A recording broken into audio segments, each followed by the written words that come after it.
These pictures are frightening indeed. This is so shocking, of course, to everybody watching.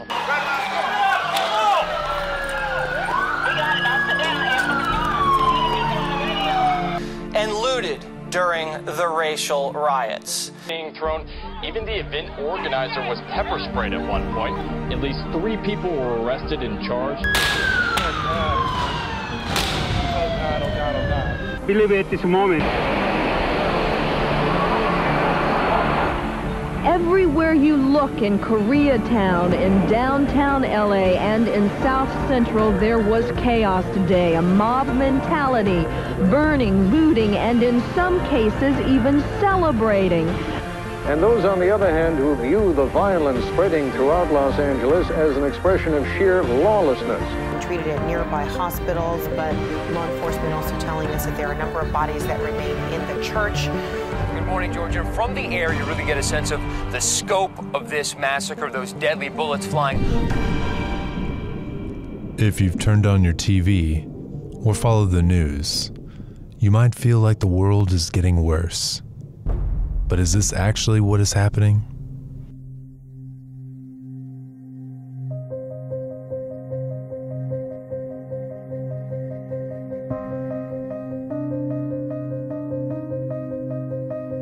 Public perception about crime in the United States leans toward crime increasing, but according to the Pew Research Center and statistics from the FBI, crime is on the decline.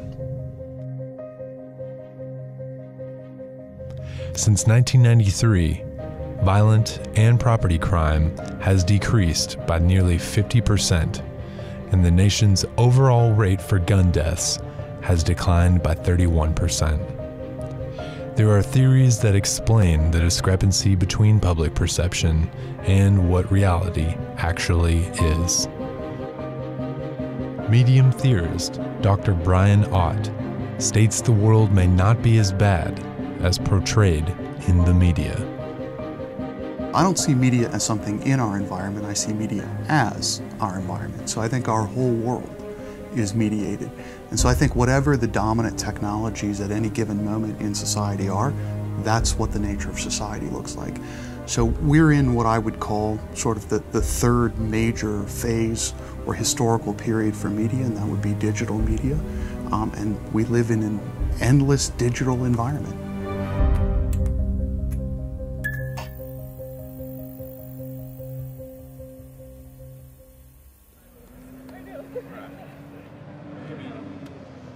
You mentioned that you don't have cable, but you do watch TV. Is there any other forms of media that you use to get your information from? On Facebook. Social media would kind of be my main form of media. I don't watch the news a lot because it makes me sad. I read Truthdig, I read The Intercept. I don't even watch Fox, ABC, NBC, CBS, those, that type of media, at least. It's clearly slanted to the left. Media has done a fantastic job of devaluing human life.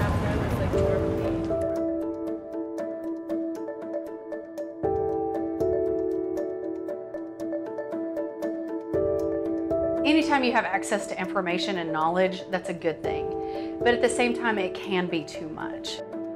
It can help you start to, or I don't know if help is the right word, but it can make you start to think that things really are bad in the world. The media can sort of magnify bad news, and there are some good news stories that aren't as attractive to cover in the media, and maybe we need more good news going out, way to make it exciting.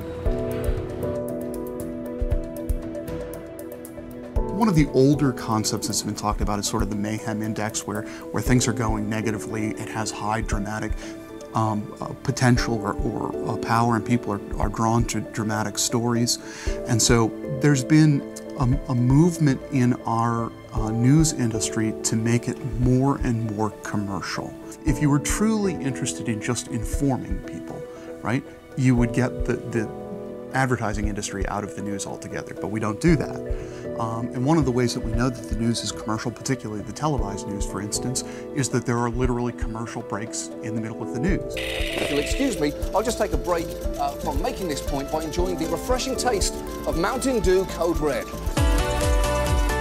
Today's weather, brought to you by Choice Hotels. Light up a camel and be an eyewitness to the happenings that made history in the last 24 hours.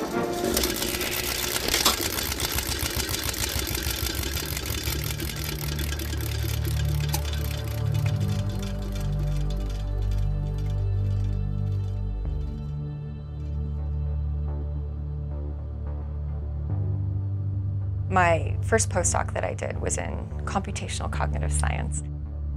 We talked a lot about sampling and the idea that when you're trying to learn a topic or a concept or what a category is, you have to collect samples.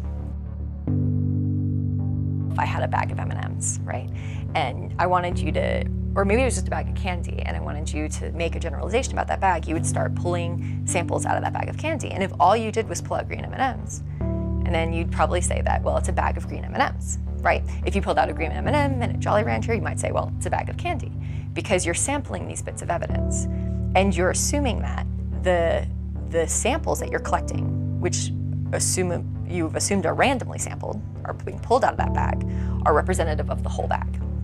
And what that means is that we're often not talking across our differences. So we see this in the political sphere as well, and this is one of the places where it's most significant. And I think one of the reasons why our politics has become so divided is people can literally tune into the news and information that confirms their pre-existing ideological biases. We are hearing it. Yes, I'm sorry, but they. Fox viewers are not hearing it. People in Alabama, conservative viewers are not hearing it. Right, now hopefully they're turning the channel and hearing all sides, but unfortunately too often, folks on the left and the right live in bubbles, and right now on the right, that bubble... When we have these echo chambers or these silos, where, particularly with social media, where we think we have a grasp of what everybody's opinions are, but we're really just seeing is one type of opinion or one type of group of opinion.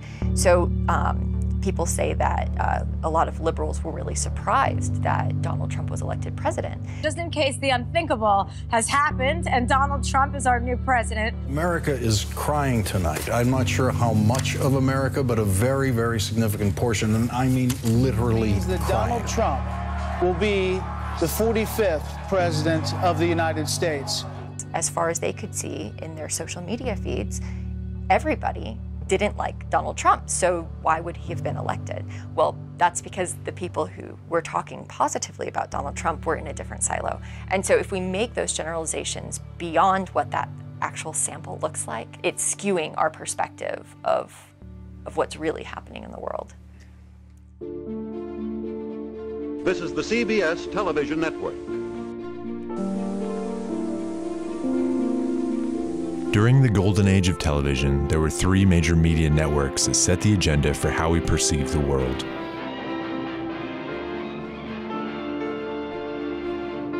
Today, with the rise of new media outlets, we now have the ability to set our own perceptions of society. But is this selective exposure causing a different kind of problem? There is some recent research that suggests younger generations are turning away from televisual news, but of course they're turning toward social media to get their news. So on the one hand, they're turning away toward one kind of news, but they're turning toward another type of news that it appears is no better. I'm not really the type of individual who says the world is getting better or getting worse. The world is getting different. As time moves forward, technology is changing rapidly and affects the ways in which we communicate on a global scale.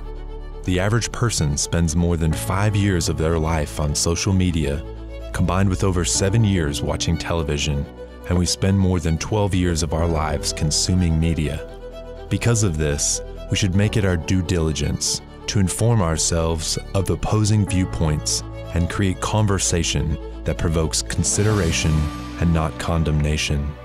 What was once meant to inform us is misleading us into a comfortable bias of self-regulated confirmation.